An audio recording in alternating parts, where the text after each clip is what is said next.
Hordoftoota chaanaalii kiyya akkam jirtu nagaa keessanii ani nagaa kiyya Kiristoos inni madda nagaa keenyaa ta'e haa eebbifamu ani nagaa kooti akkam jirtu har'a immoo walitti deebine viidiyoo biraatiin torbee darbe viidiyoo tokko waa gadi isinii dhiisee ture har'as isumatti fufnee waan tokko waan yaada jiru tokko isiniifaan ibsan isiniin jedha.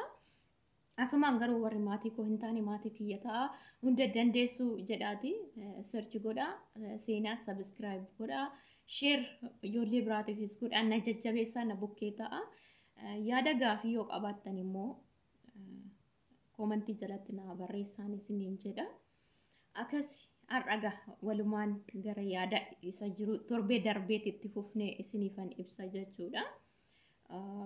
Yeroo darbe kaargoo erge jedheen isiniin yaada isiniif ibsee ture nan erga jedhee yeroo sana garuu mi'aan biteen isiniif gadhiise har'a immoo isumatti fufee akkamittan ergee kiiloo noo waa'ee kiiloo kana ijoolleen beekan baay'een waan jiran hin fakkaan ergumarra gaanii akkuma koo yoo baran malee sana dura yaada hin qabu jedhee iyyaadu maaliif saati kanatti wanti hundi dabaleera lammaffaa yaada information isaa guutuu san qabnu beektanii waa'ee kaargoodhuma hergina jenneetti yaanna malee yaada guutuu hin qabnu waa'ee saatiif hubannoo yookiin beekumsa information guutuu hin qabnu jechuudha.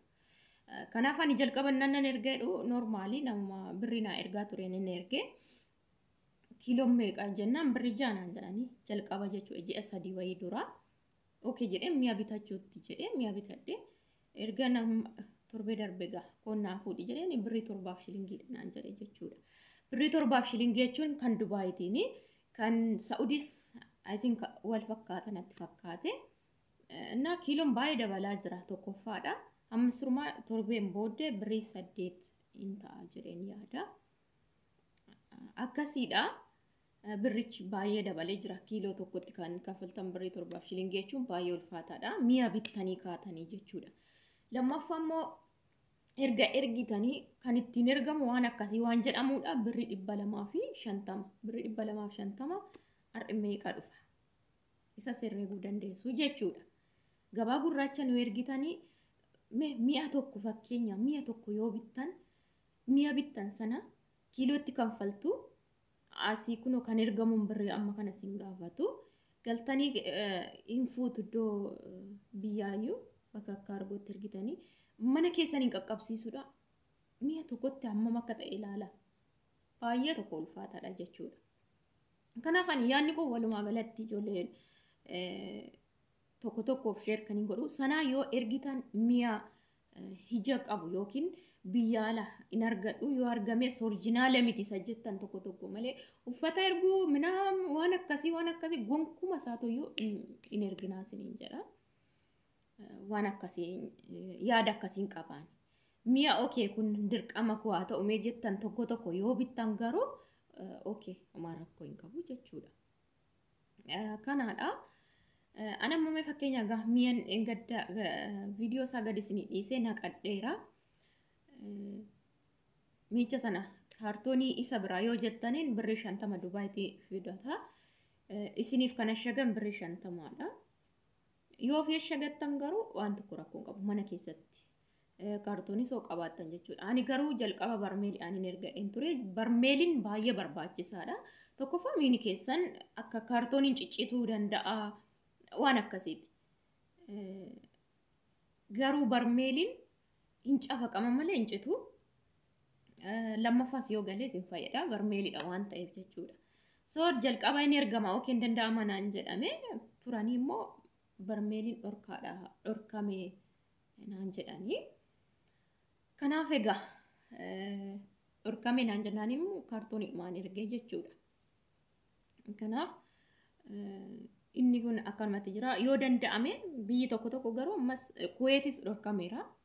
Mucaan firaa nan ergan jettee turte Kuweetis dhorkaa akka ta'e natti himameera. So yoo isinii danda'ame barmeeliin baay'ee barbaachisaadha. Garuu yookaanis homaa rakkoo hin qabu jechuudha. Egaa mi'a baranaa kiiloo meeqa dhufee meeqaan kaffalee walumaan darbinee ilaalla jechuudha. kiiloo tokkotti birrii 7 kaffalee isiniin jedheera. Kanaaf kiiloo 90 dhufe kan koo miini kiiloo 90 7 idaatu 7 idaatanii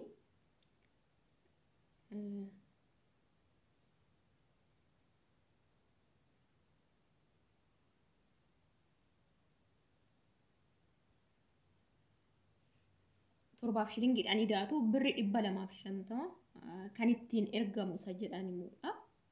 Maal akka ta'e illee beekanii birri 250 si kaffaltu jechuudha. Yaani kan koo birri kiiloo 90 dhufe miinichi birri 7 shilingiidhaan birri 600 fi wayin kaffalee isa sanatti da'ee birri 900 fi 25 jechuudha. Namichi harka garuu kan inni kenne warra hirgan sanatti birri 900 fi 50 kaffalee ani walumaa galatti jechuudha. Maybe birri 7 shilingii sammatti fuudhee xiqqoo ture birri 8 ta'uu danda'a isa jedhamuun harkaa fuudhee maaliif ani ganaan xiqqoo torbee tokko au torbee laman tura hin beeku. Maaliif direct ganaa Itoophiyaadha sarratanyaan bakka koo waan fidattuuf reefu viizaa ergite guyyaa kam tikeetiin citee fi akkamitti akka dhuftu wanta hin beekne fi kanaaf xiqqoof bira tursiisiin jedheeni egaa xinnoo innaa turamee hergamuutti jedhutti torbee tokko wayyoo ture birri 8 ta'uu danda'a jechuu danda'a jechuudha. Kanaaf jedheen akkasii egaa amma kana birri 250 kan ittiin ergamu siniin jedhe birri 600 fi immoo 25 waan akkasii isaaba birri 7 shilingii isin herreega kiiloo 90 dhufee jedheera kan koo jechuudha. Kanaaf baay'ee tokko ulfaata kaargoon jechuudha. Maaliif asii akkasitti kanfaltanii anama miiniin an erge kun mi'uma barana argitanidha. Maashinii xixiqqoo keessa jira malee uffatuma. So kiiloo amma kanatti kaffalame birri 1000 jedha. 1000 jechuun har'a biyyatti mee black marketidhaan yoo ergitan meeqa dhufa? Baay'ee tokko ulfaata. Black marketidhaan yoo ergitanii har'a gara 15,000 natti fakkaate 15,500 dhufa natti fakkaate. So kan mi'a binnee kuno yeroo gallees immoo kaffalleeti kan baafnu gara mana keenyatiin ga'uufuu baay'ee ulfaata innuyyuu waa'ee biyya keenyas walumaa waan beeknuuf jechuudha.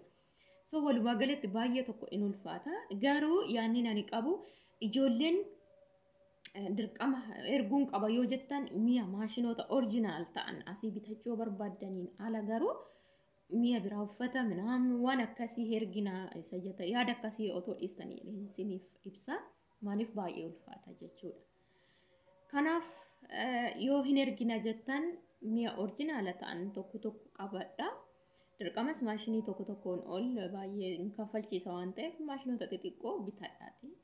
Isa okay kaargoo gochuun haa ta'u jedhama. Maaliif originala miini kun dongalfadhe gaariidha isa jedhamurraa kan ka'e jechuudha. Kanaaf yaadni koo inni mata dureen torbee darbee kaasee irratti fufee jira. Ammas maatii koo warra hin taane seenaa hunda dandeessuu jedha. Search godha, subscribe naaf godha. Hunda dandeessuutuuf jechuudha. Warri immoo maatii koo taatan akkasuma na jajjabeessaa turtan galatoomaa akkasumatti itti fufaa na jajjabeessaan isiniin jedha. Galatoomaa asumaan torbee dhuftu immoo viidiyoo biraa immoo yaada biraatiin walitti deebi'an isiniin jedha. Bye.